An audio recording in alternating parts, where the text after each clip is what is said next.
Rodan pede conselhos a Matando. Maton. Rodan pede conselhos a Maton. O emprestador de dinheiro, você tem buscado fontes seguras de conhecimento?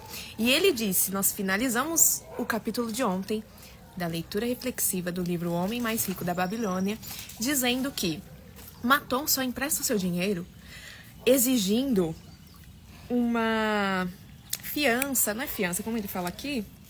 Vou pegar aqui certinho. Crédito, né? Um penhor que ele deixa guardadinho, caso a pessoa não venha pagá-lo, aí ele adquire esse bem da pessoa. E você, tem buscado os conselhos sábios? Opa! Você tem buscado esses conselhos sábios com quem conhece do assunto? Deixa eu aceitar aqui o meu companheiro de todos os dias, de todas as horas, de todo. Continuarmos a leitura reflexiva deste livro. Você tem nos acompanhado, tem gostado? Estamos hoje na página 92. Chegue mais, meu querido. Chegue perto de mim. Cheguei. Bom dia, pessoal. Bora lá entender como é que faz pra emprestar dinheiro e não ter dor de cabeça depois. Já compartilha essa live pra você conhecer aquelas pessoas que emprestam e sempre se prejudicam no final das contas. Hoje, domingo, com esse sol maravilhoso. Mais tarde nos vai ter uma ilumina. piscininha. Aniversário da mamãezinha, tá lá no fundo já, fazendo comidinha. E vamos continuar então. Página 92. Os empréstimos mais seguros, de acordo com as experiências que tive com minha caixa de penhores, são para aqueles cujos bens têm mais valor que o empréstimo que desejam. Ou seja, o empréstimo mais seguro, de acordo com as minhas experiências que tive com a minha caixa de penhores, são para aqueles cujos bens têm mais valor que o empréstimo que desejam.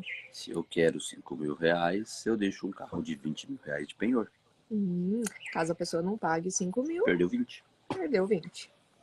São donos de terras ou joias, camelos ou outras coisas que podem ser vendidas para amortizar a quantia em débito. Alguns penhores são joias mais valiosas que a dívida.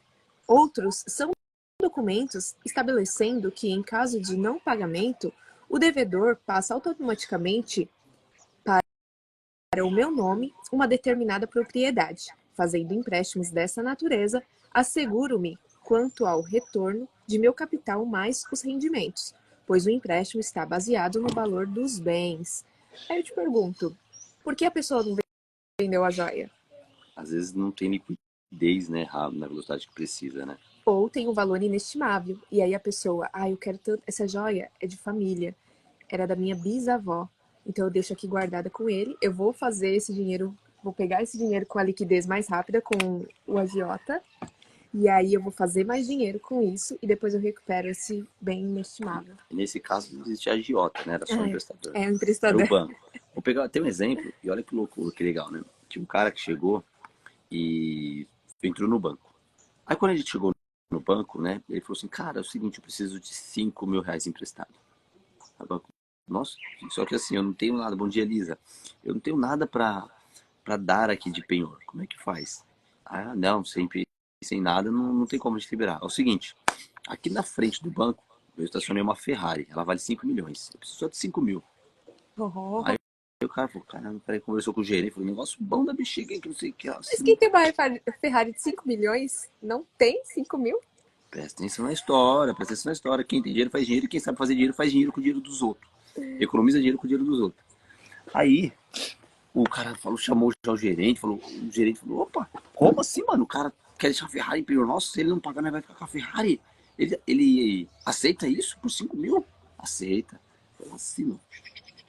Aí fez as contas, falou, ó, você vai pagar tanto de juros, que não sei o que, se quiser quitar daqui a 2 semanas, você vai pagar os 5 mil mais $50 de juros, tá bom? Tá bom, mas aí você pode fazer, não precisa quitar não, pode pagar na vontade, tá? Tipo, desejando que ele não pagasse. Aí assinou os contratos, foi embora, deixou a chave lá e foi-se fazer Com a viagem. 5 mil. Depois de 2 semanas ele volta. Falou, ó, eu venho aqui quitar o empréstimo. Tá aqui, ó. Os 5 mil mais os $50 aí de juros que vocês cobraram, tá bom? Tá bom.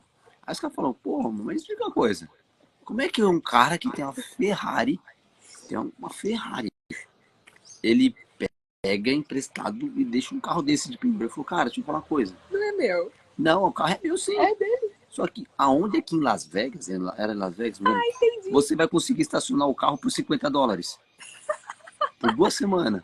Uma Ferrari, ainda com segurança, porque era do banco. É. O banco protegeu. Olha só a mentalidade da O pessoa. cara se deu bem, porque ele pegou um empréstimo, entre aspas, ali, para pagar $50. Ele pagou $50, que foi os juros, e o carro ficou estacionado durante 2 semanas para ele, que era o que ele precisava estacionar. Com segurança. Com segurança. Então, às vezes o penhor é até melhor, porque você usa o dinheiro que você precisa acelerar ali o seu crescimento, e não o bem que você tem, né? Às vezes você tem aquele bem, mas o bem tá travando você ali, você não consegue fazer o que você precisa fazer agora, né? Isso mostra pensar totalmente diferente, né? Fora da caixa. Fora da caixa, como dizem. Não sei se essa história é real, mas Se parar for, pra né? pensar, faz sentido. Estacionar uma Ferrari não deve ser barato o estacionamento pra ela. Eu lembro que um amigo nosso tinha Mas quem tem uma Ferrari vai se preocupar com o valor do estacionamento? Tem algumas Aí que tá. questões. O que eu achei assim coerente na história é o quê? O cara ficou perdendo tempo ali, né, mano? Quanto que vale o tempo de um cara que tem uma Ferrari? Também. Pra economizar quanto aí? São alguns detalhezinhos que a gente vai depois analisando, né? Em outra classe, acham-se os devedores que têm capacidade para ganhar dinheiro. São como você que trabalha ou presta um serviço em troca de uma remuneração. Eles têm algum tipo de renda e, se são honestos e não sofrem nenhum infortúnio, sei que posso contar com o pagamento do empréstimo, além dos juros combinados. Tais compromissos estão baseados no esforço humano. Então, temos os devedores, que você pode emprestar, que eles vão se esforçar, eles vão pagar, eles vão dar esse esforço humano para honrar. O primeiro é o que tem um penhor, né? E o primeiro segundo tem um penhor, o outro que tem a palavra, né? Então, que confiança. que de uma certa forma a maior parte da classe trabalhadora é aquela pessoa que não gosta de ficar devendo, né? Não sei como é que é o Felipe aí, se ele tá hoje no CLT, se ele empreende, como é que é, mas eu mesmo, tem horas que você olha assim a fatura e você fala, caramba, se eu pegasse, não pagasse essa fatura, juro pra você que já passou isso na minha cabeça, e depois negociasse para pagar ela, eu ia pagar metade desse preço. Por que eu tô pagando essa fatura integral? Tipo assim, mas aí você fica no consciência, não, o certo é pagar, então vamos pagar e acabou, não quero ficar devendo pros outros. Mas eu já ouvi não só de uma, de duas, nem de três, nem de quatro, de várias pessoas. Pessoas que conseguiram muito dinheiro. Essas pessoas, elas dizem, se você não tem a capacidade de dever muito, não tem a coragem de se arriscar a ponto de dever muito, ficar milionário negativo, você corre o risco de não ter a possibilidade de se tornar um milionário positivo. Porque você tem medo, você não se arrisca. E assim, ninguém vai deixar você ficar milionário negativo se você não tivesse capacidade equivalente para ficar positivo. Bom dia. Se não tivesse capacidade Suficiente para ficar positivo. Ou seja, ninguém te empresta menos R$ 1 milhão, né? Para você ficar devendo R$ 1 milhão, se você não tiver o potencial e capacidade de converter isso para pelo menos 10 vezes, ou seja, 10 milhões. Mas muitos também adquiriram ao longo do tempo essa dívida. Então não foi um empréstimo negativo, foi dívida que foi investindo num negócio e no outro e não deu certo e fracassou e foi aprendendo com seus erros e aprendendo com os erros dos outros até conseguir constituir a sua fortuna. Temos ainda os que não possuem nada de valor, nem mostram capacidade para uma remuneração periódica. A vida é dura, e sempre existirá quem se veja derrotado por suas exigências.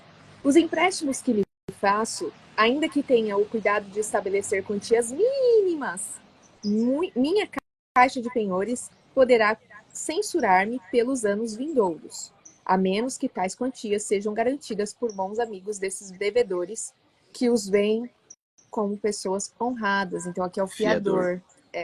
A pessoa não tem nada, a pessoa também não tem esforço, não tem capacidade. Mano, você tem que ter um fiador agora. Tem que ter alguém que dê palavra e Por que seja um que tenha posse, que seja um que tá no nível acima. Que tenha confiança, que tenha penhor.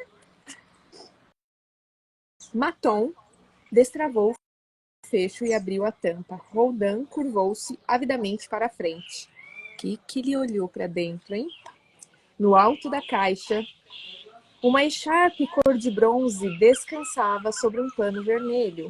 Maton pegou a echarpe e acariciou-a.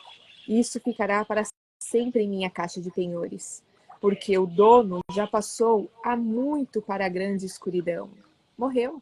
Tem gente que morrem também, nem Ué, mas ele vai paga. ficar com o negócio na caixa de penhor? Vende esse negócio aí. É.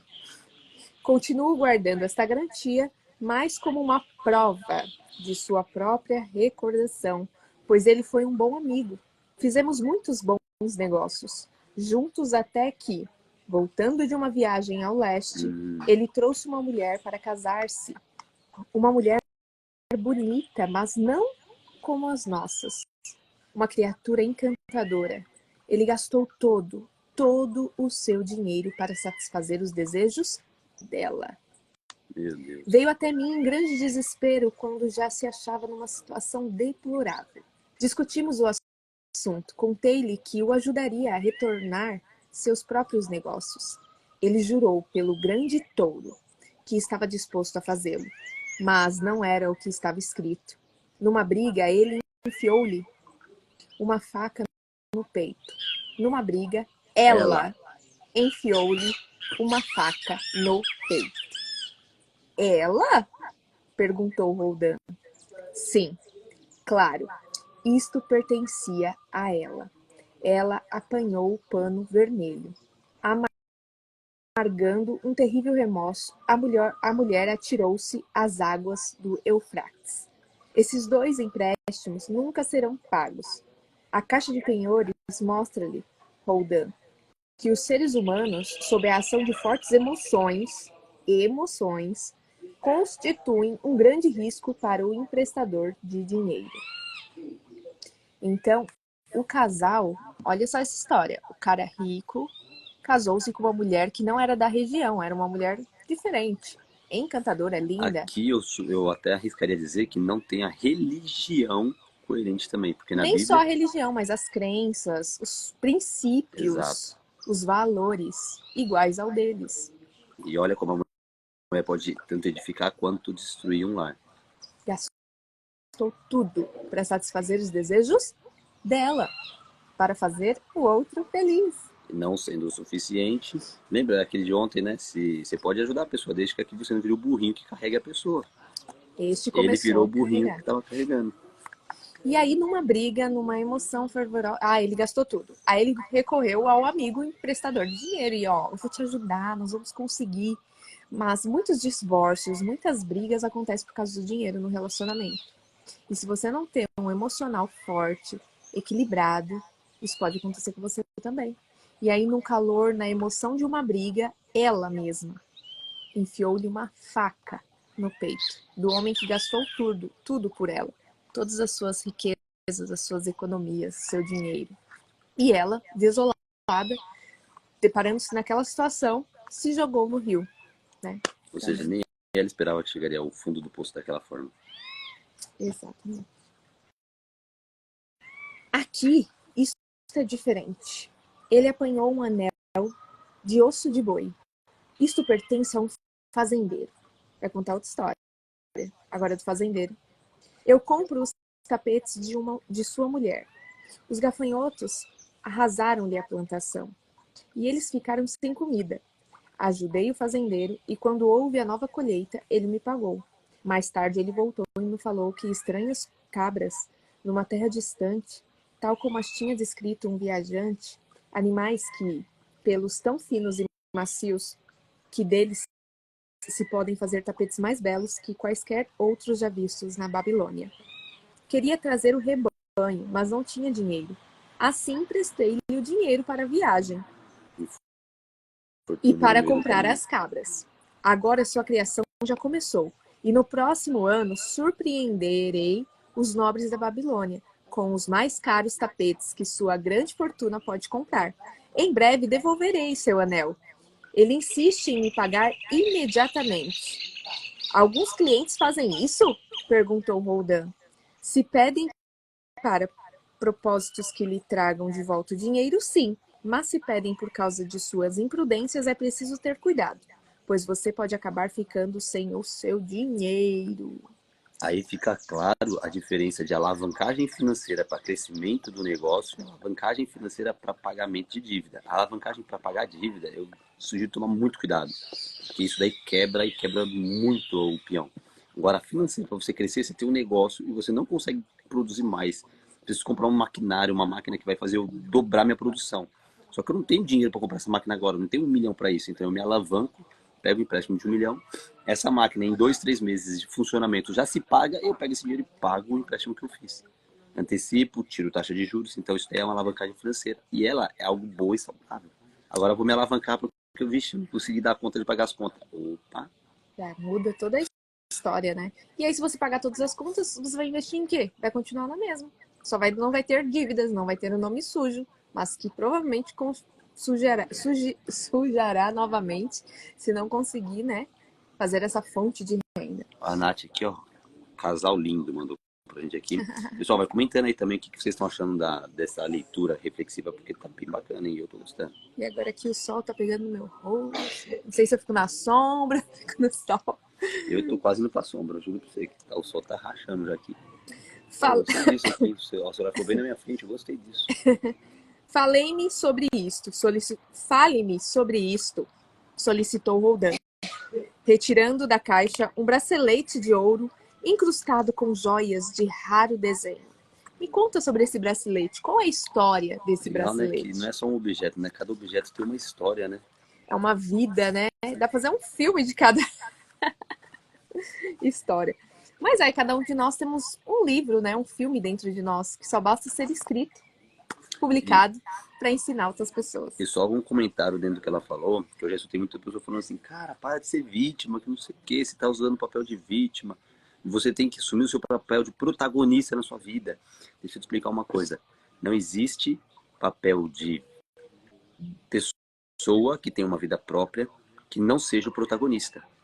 Então, mas a pessoa fulana de tal, ela é tão vitimista, tudo que acontece ela é uma vítima, então. É uma Ela vítima é protagonista vítima protagonista, da mas sua não vida. tem como você, porque a vida é sua, então o único protagonista que existe nela é você.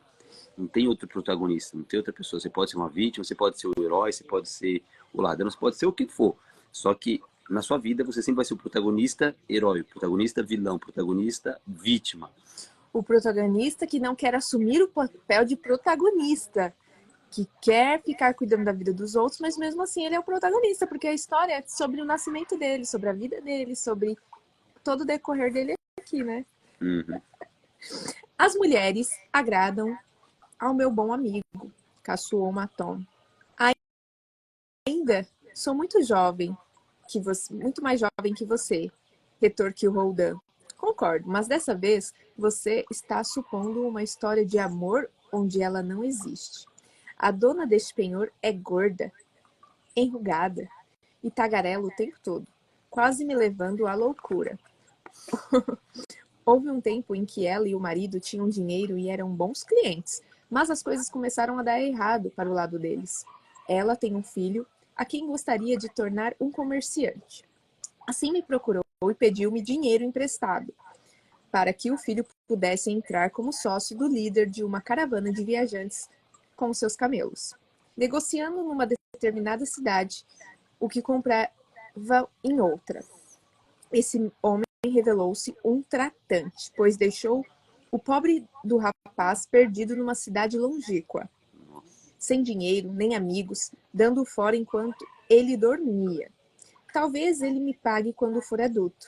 Até lá não tenho rendimento algum sobre o empréstimo, só muita conversa. Mas devo admitir que as joias valem mais que a dívida. Ela pediu seu conselho quanto à sensatez do empréstimo? Muito pelo contrário. Ela mesma imaginou o filho como um rico e poderoso homem da Babilônia. Sugerir outra coisa teria deixado a mulher enfurecida. Tentei com habilidade dissuadi-la. Eu sabia os riscos que esse jovem inexperiente estava correndo, mas ela estava oferecendo um penhor. Não pude recusar. Ou seja, as pessoas às vezes têm tanta cabeça dura que prefere arriscar tudo aquilo que tem em vez de um conselho. O homem sabia que corria risco, mas ele não quis nem falar porque conhecia o tipo de pessoa. Tagarela, cabeça dura, que não dá ouvidos, que acha que vai dar certo pela sua inexperiência, pela sua vontade só. E poderia ia dar certo se ele fosse experiente. A questão mesmo é a inexperiência, né? Porque sempre, o Maquiavel uma vez falou isso, né? No Manipulação do Poder, que sempre vai ter alguma pessoa inocente querendo ser enganada. Sempre vai existir no mundo pessoas, mas eu não sabia então, mas a informação estava ali.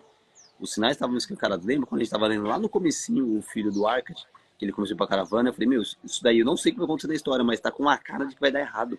Ele tá fazendo sociedade para comprar um negócio com um cara que não tá querendo colocar o dinheiro na frente e que o cara também não tem experiência no negócio. Dá pra sentir o cheiro do, Nesse caso, sim. do que vai dar Só que errado? sabe o que é engraçado? Quando você vê a história dos outros, você consegue sentir o cheiro. Quando é você que Da tá no meio sua. da história, você não sente esse cheiro. É como Eu, se pelo menos. tivesse enfeitiçado pelo desejo. A vontade de ganhar é tão grande que assim, mas você tá ali, é isso mesmo, você queria ganhar, e precisa ser tão fácil ganhar que você não quer aceitar que não existe essa possibilidade de você ser enganado, né? Mas infelizmente ela existe no mundo que nós estamos, né? Continuou Maton, balançando um pedaço de cordão de embrulho amarrado num nó. Pertence a Nebatur, o negociante de camelos. Quando ele compra um rebanho cujo valor ultrapassa suas reservas, ele me traz este nó, e eu lhe empresto de acordo com suas necessidades. É um sábio negociante. Tenho confiança em seu bom tirocínio e posso emprestar-lhe livremente. Muitos outros comerciantes da Babilônia gozam de credibilidade junto a mim por causa do comportamento correto que costumam ter. Seus penhores entram e saem frequentemente de minha caixa. Bons comerciantes são uma vantagem para a nossa cidade. Isso permite que eu os ajude a manter os negócios que tornam a Babilônia tão próspera. Então existem pessoas ligadas a ele que são de extrema confiança. Ele confia e empresta mesmo. Eu pensei uma coisa que até me arrepiou aqui, né? A princípio que eu estou enxergando até agora, o maior segredo para a riqueza é você ser um bom comerciante. Ou seja, comerciante, quando eu falo que é o comercial, é parte de vendas. Você viu que ninguém falou aqui sobre estratégia de montar negócio, empresa É e comprar e vender. todos aqui estão falando, o cara compra e vende, o cara compra e vende, o cara saiu para comprar e vender, o cara vai na outra cidade, compra e revende outra cidade. O comércio, eles, desde a Babilônia, sempre movimentou muita coisa, né? Mas tudo é, né? Mesmo que sejam negócios digitais, mesmo que sejam serviços, também não é compra e venda? Sim, mas por que eu estou falando sobre isso? Porque talvez não nos ensinam o mais importante, nos ensinam muito português, muita matemática na escola, mas não nos ensinam a finança e muito menos a comprar e vender. É a dica. Isso daí me motivou a fazer um negócio hoje aqui que eu tenho que fazer. Mas beleza, vamos lá. Saber vender, saber. Mas o vender, gente, é saber se comunicar. Então, o português, tá, eles ensinam lá o português, a gramática, as coisas que é o básico do básico para você falar, né? Agora você, uma estratégia de você. Onde foi que eu ouvi? Eu vi em algum lugar. Controlar as pessoas, mas não de uma forma negativa, tá? Manipular, né? Manipular as pessoas, fazê-las comprar realmente, enxergar que elas precisam daquilo, se realmente precisam, né? Então, olha que loucura, né? Por exemplo, uma estratégia, um gatilho que eu uso de garantia, o gatilho de garantia que eu dou na liberdade mental, liberdade empresarial, é o seguinte: a gente faz 6 meses ali de acompanhamento. Se depois de 6 meses você não tiver o resultado, eu te devolvo o dinheiro. 100% é 100%, desde que você tenha feito como eu mandei você fazer. Porque eu confio 100% no meu trabalho. Só que a pessoa, quando eu falo o preço, ela fala assim, cara, eu não tenho condição. Antes de eu falar o preço, eu vejo se a pessoa é uma pessoa que está no tempo adequado para entrar na mentoria. Se eu sei que o meu produto é perfeito para aquela pessoa e que eu tenho total condição de ajudar essa pessoa a crescer, eu vou fazer dessa forma essa garantia. Agora, se eu vejo que eu não tenho condição, se o meu produto não é para aquela pessoa, por exemplo, uma pessoa que está totalmente endividada e que nem tem negócio, não é para essa pessoa, então eu não vendo. A Lisa, não sei se a Lisa está por aqui, mas tem uma aluna minha que está aqui, ela sabe muito bem disso. Ela falou, cara, eu gostaria de futuramente fazer essa liberdade. Eu falei, legal, futuramente eu tenho certeza que você vai estar para fazer a liberdade empresarial, mas não é o seu momento agora. Eu falo escancarado assim para ela, porque eu não vou vender algo que não serve para aquela pessoa. Tem muitas pessoas que não estão nem aí, ela se preocupa com a venda. E aí tem os princípios e valores, né? Você vê que esse cara aqui era um sábio comerciante. Falou, por que eu empresto para ele? E o cara me deixa esse nozinho aqui, porque eu nem esquento pela penhora, porque eu tenho certeza que esse cara, de um jeito ou de outro, ele vai pagar, porque é um cara honrado, é um cara sábio, é um cara experiente, que já se provou no tempo. Se provar no tempo. E a gente quer tanto crédito, né, sem se provar. Aqui a Nath, eu não consigo me comunicar para comprar. Eu sou mais de dar do que vender. Então, é comum. A gente pensa que não, muitas pessoas têm essa dificuldade. Eu mesmo já tive muita dificuldade, né, de me comunicar, de me expressar. E isso está muito ligado também a crenças, a bloqueios e a emoções. Então, às vezes a gente pensa que é só ir lá e chegar e falar, mas existem coisas que nos travam, sim. Para quem me conhece, para quem já me viu há alguns anos atrás, 2 anos, nem precisa ser muitos anos atrás, vê que a minha comunicação se expandiu bastante, né? E se algum dia tiver oportunidade, eu conto um pouquinho mais da minha história, mas vamos continuar aqui. Só uma coisa interessante sobre essa questão de se comunicar. Muitas vezes a gente não vende, um dia Teca, muitas vezes a gente não vende, não é porque não sabemos vender e não confiamos no nosso produto. Vendemos pela questão de rejeição. O bloqueio de rejeição te impede muitas vezes de vender. Por quê? Eu vou vender. Eu tenho uma paçoca, eu quero vender a paçoca. Um exemplo real que eu quero trabalhar hoje. Eu vou vender a paçoca. Só que qual que é a questão? Se as pessoas falarem não, é como se ela estivesse falando não para mim. Mas não é para você, é para o objeto. E é outra coisa, a mesma dificuldade que você tem de dizer não, às vezes você tem a dificuldade de receber o não. Então isso te impede de vender, né? De vender o objeto. A necessidade de aprovação junta com o bloqueio de rejeição. Porque eu não quero ser rejeitado. Já pensou? A pessoa vai falar não para mim? Os dois, às vezes, é isso mesmo. E a gente pensa, né? Uma criança de 4 anos, acabou de sair do útero, tá vivendo só 4 anos aqui.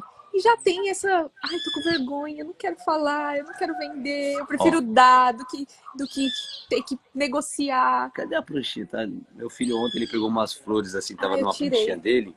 E aí ele começou a falar, vou vender as florzinhas. Falei, interessante, vai lá vender, filho. Ele começou a sair para vender. Só que ele não tava vendendo, ele tava, você quer? Ele tava oferecendo. E aí a pessoa pegava. E aí o medo da rejeição, falava, não, então eu não quero, porque tem que pagar. Ele não falava que tinha que pagar. Falei, filho, mas isso não é venda, isso é dar. Porque você não tá cobrando o valor em volta. Seria a venda se você estivesse colocando aqui e falando, é R$ 1, você quer? Aí a pessoa vai saber se ela quer pagar ou não. Só que o medo das pessoas falar não, então ele só chegava nas mulheres e falava, você quer? As mulheres pegavam e pronto, fiz uma venda. Para ele isso já era venda. Mas talvez para ele realmente era uma venda, porque em troca o que ele recebia? Sorrisos. Aí a gente tem que entender o que ele quer em troca realmente. Para ele, o dinheiro faz tanto sentido mesmo?